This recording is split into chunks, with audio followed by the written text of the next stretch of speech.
Hi learners, this is Gaurav Sharma. Welcome to Kelvin. इस video में हम लोग बात करेंगे ओसवाल के कुछ क्वेश्चंस को चैप्टर हेरिडिटी से।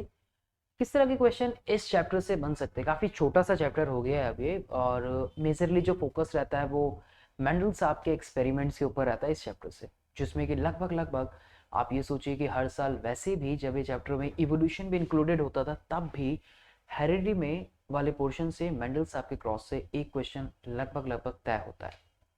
और लेकिन अब हेरिडिटी एंड एवोल्यूशन में से एवोल्यूशन तो रिलेटेड है, तो सारी जो वेटेज है वो हेरिडिटी वाले पार्ट पे आ गई, तो कॉन्सेप्ट काफ़ी कम बचते हैं इसके अंदर। मेजरली मेंडल के ही क्रॉस जो हैं वो बचते हैं। लेकिन हम कोशिश करेंगे कि सारे जितने भी आप लोगों ने कॉन्सेप्ट पढ़े हैं इसके अंदर, उन सभी को हम लोग यहाँ पे कवर करेंगे, राइट। इसमें सब्जेक्टिव क्वेश्चंस भी होंगे और ऑब्जेक्टिव क्वेश्चंस भी देखने को मिलेंगे।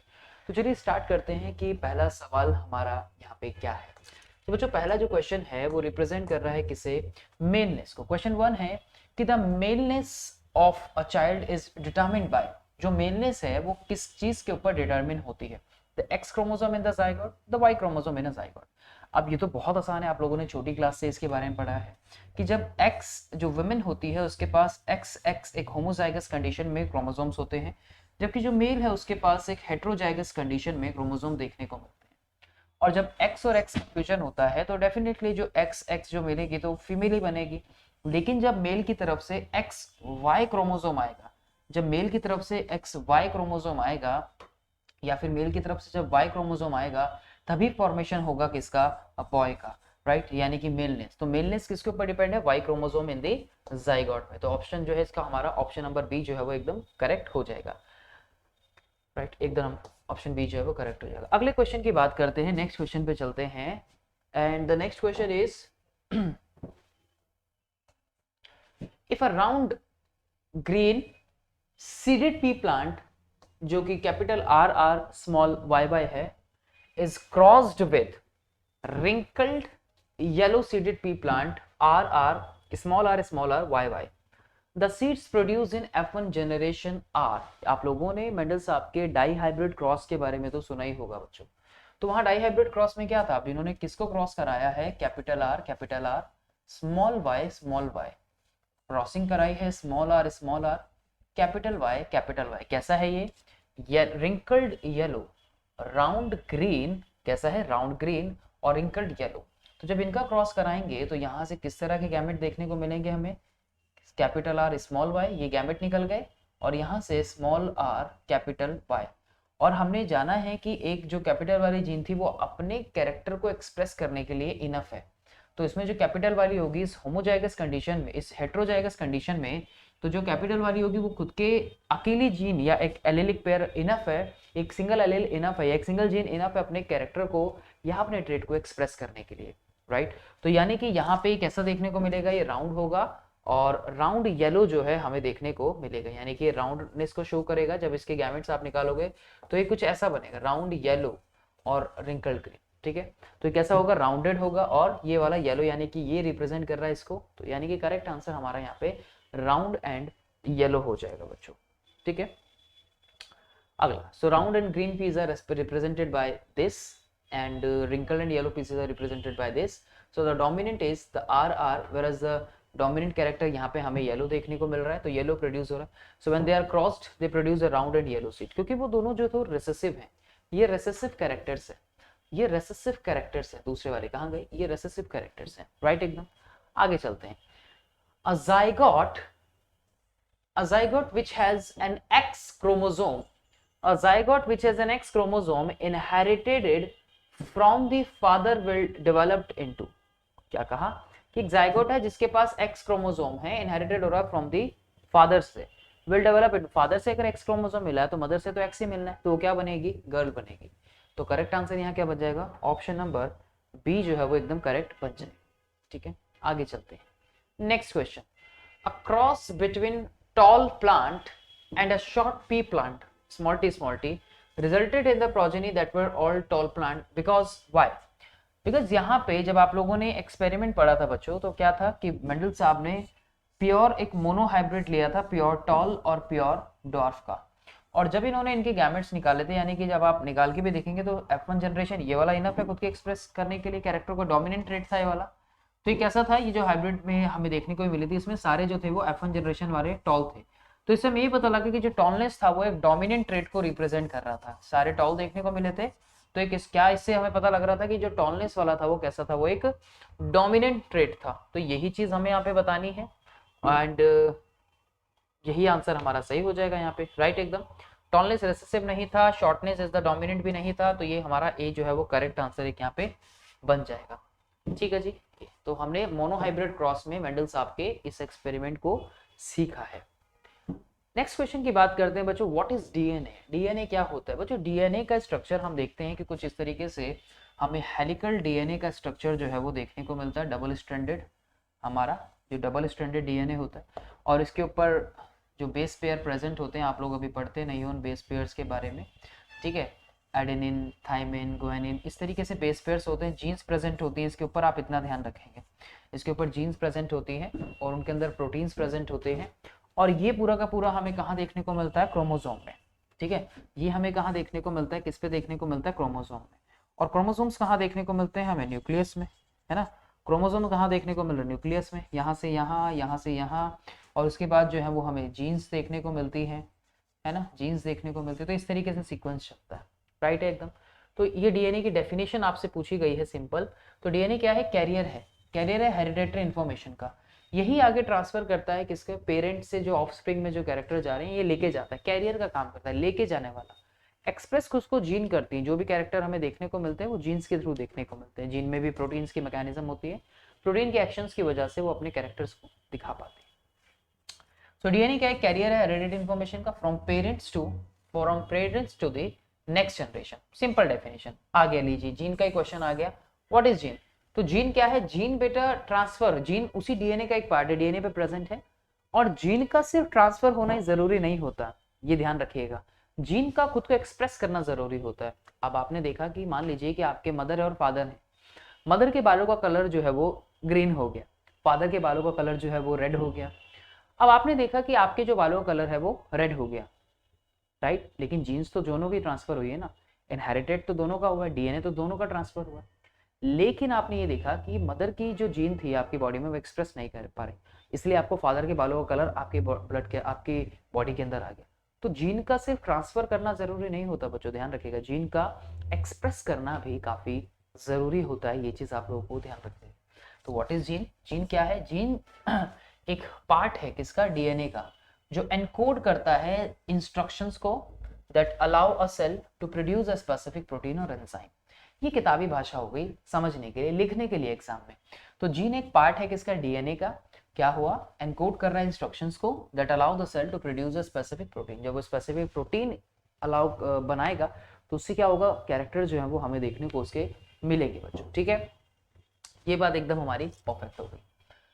How many pairs of chromosomes are present in human beings? कितने क्रोमोसोम जो है वो प्रेजेंट होते हैं ह्यूमन बींग्स में? तो हम कितने 23 पेयर होते हैं बेटा, कितने होते हैं? 23 पेयर्स जो हैं वो देखने को मिलते हैं, ठीक है। जिसमें से कि आप क्या बोलते हो, 22 जो हैं वो कैसे होते हैं?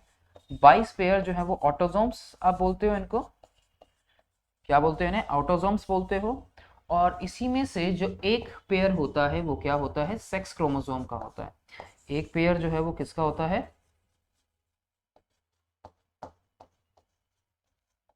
सेक्स क्रोमोसोम का, ठीक है, सेक्स क्रोमोसोम का होता है, ठीक है जी। तो यही चीज यहाँ पे पूछी गई है, राइट। तो 23 पेयर पूछा गया, यही आपसे सवाल। अगला, व्हाट इज हेरिडिटी? हेरिडिटी का मतलब है बेटा ट्रांसफर होना इंफॉर्मेशन का from parents to the next generation में। ये पेरेंट्स हो गए, और पेरेंट्स के जो भी जीन्स हैं, पेरेंट्स का जो डीएनए है, ठीक है, या पेरेंट्स के जो भी कैरेक्टर हैं, ठीक है, हम ये कह सकते हैं पेरेंट्स के जो भी कैरेक्टर हैं उन कैरेक्टर्स का या फिर ट्रेट्स का, उन कैरेक्टर का या फिर ट्रेट्स का उनके नेक्स्ट जनरेशन के अंदर ट्रांसफर होना, ठीक है, उनकी नेक्स्ट जनरेशन के अंदर ट्रांसफर होना, that is the simple heredity, ठीक है, that is the simple heredity. तो किताबी भाषा, लेकिन आपको लिखना क्या पड़ेगा, the transmission of character from one generation to the another generation is called heredity. एक नंबर का क्वेश्चन यहां से बन सकता है। अगला सवाल, what are dominant and recessive trait. ये अच्छा क्वेश्चन है कि डोमिनेंट और रिसेसिव ट्रेट कौन से होते हैं, ये आपको बताना है। तो इसमें आप लोग एग्जांपल अगर मैं लेना चाहूं तो आप बच्चों इसमें किसका एग्जांपल ले सकते हो, आप इसके अंदर मोनो हाइब्रिड क्रॉस का एग्जांपल ले सकते हो। ठीक है, आप इसके अंदर मोनो हाइब्रिड क्रॉस का एग्जांपल दे सकते हो।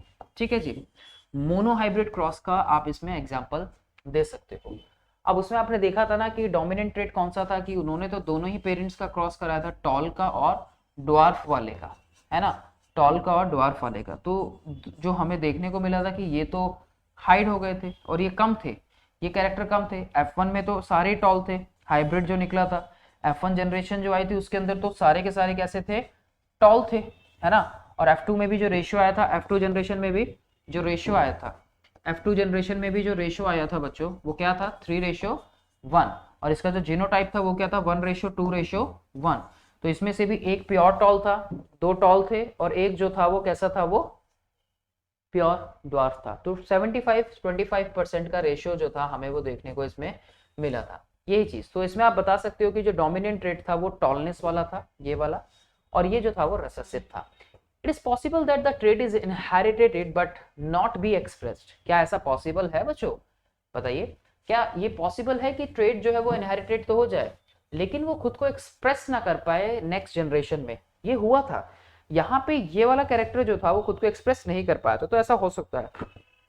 Give a suitable example to justify statement. हमें इसका सूटेबल एग्जांपल देखिए जस्टिफाई करना है अपनी इस स्टेटमेंट को। तो देखिए हम कैसे करेंगे। तो सबसे पहले तो ये वही है, आपकी हेल्प के लिए लगाया गया है। डोमिनेंट ट्रेट आपको बताना है कि क्या होगा जो F1 जनरेशन में after crossing contrasting opposite trait, जिसको डोमिनेंट मतलब सिंपल सी बात है, टॉल वाला एक्सप्रेस कर पा रहा है और जो ड्वार्फ वाला था वो खुद को एक्सप्रेस नहीं कर पाया, तो वो एक रेसेसिव था। ठीक है, तो ये हमें देखने को मिला। तो सिंगल टी जो था, इससे ये पता लगता है कि वो खुद को एक्सप्रेस नहीं कर पाया, वो तभी खुद को एक्सप्रेस कर पाया जब वो पेयर में था। ठीक है, जब वो इस तरीके से पेयर में था। ठीक है जी, यही चीज आपसे यहाँ पे पूछी गई है बच्चों, राइट। और ये आपसे पूछा गया है कि give suitable example to justify this statement, तो आप ये एग्जांपल इसका दे रहे हो। ठीक है जी, आप मोनोहाइब्रिड क्रॉस करके भी दिखा सकते हो उसका। Next, in human there is a 50% probability of the birth of a boy and the 50% probability that a girl will be born. Justify this statement on the basis of the mechanism of sex determination. Sex determination जो है, जो humans में dependent होता है, वो genetical factor के ऊपर होता है। जेनेटिकल फैक्टर्स बोलते हैं इनको बच्चों, क्या बोलते हैं, जेनेटिकल फैक्टर्स। तो ह्यूमंस में जो सेक्स डिटरमिन होता है वो किसके ऊपर डिपेंडेंट है, जेनेटिकल फैक्टर्स के ऊपर। अब जैसे आपने पढ़ा है कि जो मेल है, मेल के पास, यानी कि मैं सिंपल बॉय लिख रहा हूँ तो उसके पास अलग अलग ये क्रोमोसोम है, और जो गर्ल है उसके पास XX क्रोमोसोम है। ठीक है, जब आप इनका क्रॉस कराओगे तो अगर XX मिलेगा यहाँ पे तो ये X ही बनेगा। अगर मेल से X आया है तो अगेन मेल से जो X आया है यहाँ से भी X ही आएगा ये वाला, तब भी वो XX ही बनेगा, है ना। अगेन यहाँ पे जब आपको देखने को मिलता है, अगेन आपको जब यहाँ पे देखने को मिलता है कि यहाँ से अगर Y आया, यहाँ से X आया है, तो क्या मिलेगा, X और Y। अगेन यहाँ से Y आया है और अगेन यहाँ से X आया है, तो ये क्या बनेगा, XY।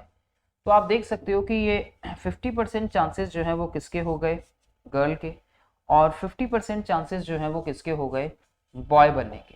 यही चीज़ आपसे पूछी जाती है, कई बार 2 नंबर का सवाल आ जाता है, तो आपको यही डिटरमिन करना है ह्यूमन बींग्स के ऊपर। तो ह्यूमन बींग्स में सबसे पहले आप क्या बोलोगे कि जो जेनेटिकल फैक्टर्स होते हैं, जेनेटिकल फैक्टर की वजह से सेक्स जो है वो डिटरमिन होता है। आप ऐसे ही बना सकते हो या पूरा का पूरा आप वो लिख सकते हो कि ह्यूमन बींग्स में जीन्स जो इनहेरिटेड होती है आवर पेरेंट्स से, डिसाइड करती है whether will be a boy और girl. Women have a perfect pair, इसको बोलते हैं बेटा परफेक्ट पेयर। तो आपसे पूछा जा सकता है कि इम्परफेक्ट पेयर किसके अंदर है, तो इम्परफेक्ट पेयर एक्स और वाई, जो कि एक हेट्रोजाइगस कंडीशन होती है, उसको मानते हैं। हेट्रो मतलब जो अलग अलग है, जो डिफरेंट है एक दूसरे से, एक्स अलग है वाई अलग है। लेकिन वुमेन के अंदर सेक्स क्रोमोसोम जो है वो एक होमोजाइगस कंडीशन होती है, एक होमो कंडीशन होती है, दोनों की सेम है। ठीक है, तो all children will inherit an X chromosome from their mother regardless whether they are boys or a girl. So thus the sex of the children will be determined by what they inherited from the father, right? तो father से क्या मिल रहा है उसको, तो sex भी जो बनता है वो जेनेटिकल फैक्टर के ऊपर डिपेंडेंट होता है बच्चों। A child who inherits an X chromosomes from her father will be a girl and one who inherited Y chromosome from him will be a boy. यही चीज हमें इसमें इस क्वेश्चन के अंदर बतानी थी। Next question, what is the law of dominance of trait, explain with the example why are the traits acquired during the lifetime of an individual not inherited, explain. Next question है ये। तो law of dominance बच्चों अभी हमने देखा कि जो F1 generation में यहाँ पे भी लॉ ऑफ डोमिनेंस जो है वो मोनो हाइब्रिड क्रॉस से निकल रहा है आपका। किससे निकल रहा है? मोनो हाइब्रिड क्रॉस से निकल रहा है। तो लॉ ऑफ डोमिनेंस ही मतलब बताता है कि ये जो था वो खुद को ऐसी कंडीशन में भी एक्सप्रेस कर पाया था सिंगल जीन में, है ना। तो खुद को सिंगल जीन जो थी वो एक्सप्रेस कर पा रही थी, तो ये डोमिनेंसी को शो करती है, ये डोमिनेंसी को शो करती है। तो लॉ ऑफ डोमिनेंस इसी से बना था बच्चों, ठीक है। तो एक्सप्लेन विद एन एग्जांपल, तो मोनो हाइब्रिड क्रॉस का एग्जांपल दे सकते हो आप उसमें। The trait acquired during the why are the traits acquired during the lifetime of an individual is not, देखिए वो सोमैटिक सेल्स में होते हैं। दो टाइप की सेल्स होती है, बी का आंसर क्या है? एक सोमैटिक सेल्स होती हैं बच्चों। कौन सी सेल्स होती हैं? कमा सोमैटिक सेल्स। और दूसरी जो रिप्रोडक्टिव सेल्स होती हैं, रिप्रोडक्टिव सेल। जनरली वही चीज इनहेरिटेड होती है जो रिप्रोडक्टिव सेल्स के अंदर होती है। अब ये थोड़ी है ना कि आप लोगों ने बाहर आके एक्वायर्ड आपने जो ट्रेट लिया है वो आपने, मान लीजिए आपने स्विमिंग करना सीखा तो आप सोचे कि आपकी नेक्स्ट जनरेशन को स्विमिंग करनी आती है, या आपने कार चलाना सीखा तो आप सोचो कि नेक्स्ट जनरेशन को पूरी को कार चलाना आता, तो that is not possible. Same वही कई सोमैटिक सेल्स के अंदर भी एक्सपेरिमेंट किए गए, जैसे कि माउस की टेल को काटा गया और देखा गया कि क्या नेक्स्ट जनरेशन में जब इस टेल को कट किया गया तो देखा गया कि क्या नेक्स्ट जनरेशन में वो टेल मिलेगी या नहीं मिलेगी।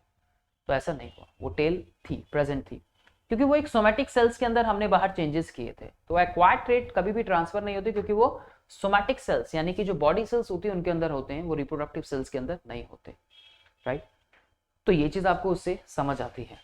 आगे आप इसमें पूरा देखेंगे कि law of dominance of trait जो है इसका state that when parents having pure contrasting characters are crossed. Pure contrasting character मतलब बेटा जैसे कि यहाँ पे हमने बात की थी ना, कैपिटल टी और स्मॉल टी, तो ये प्योर कंट्रास्टिंग, कंट्रास्ट मतलब एक दूसरे के ऑपोजिट, ये प्योर टॉल है और ये प्योर ड्वार्फ है, तो ये प्योर कंट्रास्टिंग कैरेक्टर हो गए, राइट एकदम। So then the one character express itself in F1 generation, तो एक ही कैरेक्टर ने खुद को एक्सप्रेस किया। So the character is the dominant character and the character which cannot express itself is called the recessive character। तो ये आपको ध्यान रखना है कि कौन से recessive हैं, जो खुद को एक्सप्रेस नहीं कर पाए वो recessive हैं, जो खुद को एक्सप्रेस कर पाए वो डोमिनेंट है। Let us take an example of the tall dwarf and the pea plant. आप वही मोनो हाइब्रिड क्रॉस का एग्जांपल लेंगे जिसमें 3:1 आएगा, और ये क्रॉस जैसा कि अभी हमने पीछे वाले क्वेश्चन में भी किया था सेम वही है बच्चों।